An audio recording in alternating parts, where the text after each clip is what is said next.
Hello viewers, welcome to another episode of our program In Truth and in Spirit. This is our 7th series of the 7 blessings in the book of Revelation.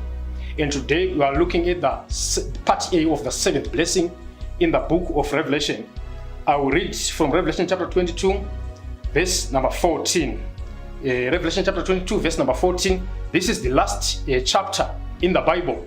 And verse number 14 is one of the last verses in the Bible. I will read in your hearing. It says, "Blessed are they that do his commandments, that they may have the right to the tree of life, and may enter in through the gates into the city."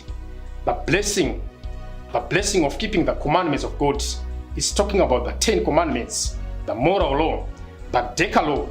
And verse number 14 talks about the blessing and the rewards of keeping the commandments of God. The book of Revelation is a prophetic book.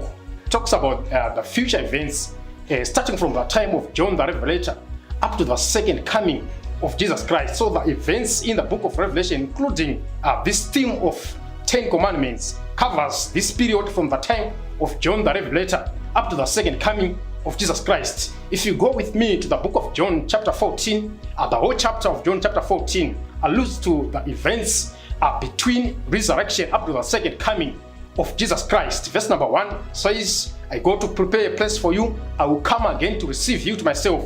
Verse number 16, verse number 17 talks about the promise of the Holy Spirit. But now I want us to narrow our focus on verse number 15. It says, "If you love me, keep my commandments." So this verse was written specifically to this generation. We keep the commandments of God as an expression of our love to our Maker. God loved us and He gave us His only begotten Son. So in return, we are to keep His commandments as an expression of our love to our God. If you go with me to the book of Genesis chapter 2, verse number 1 up to verse number 3, when God finished creating the whole universe, He rested on the 7th day. He sanctified it. He blessed it.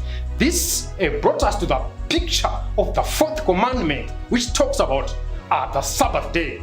And if you go to chapter 4, we find Cain rising up against his brother. He killed his brother Abel.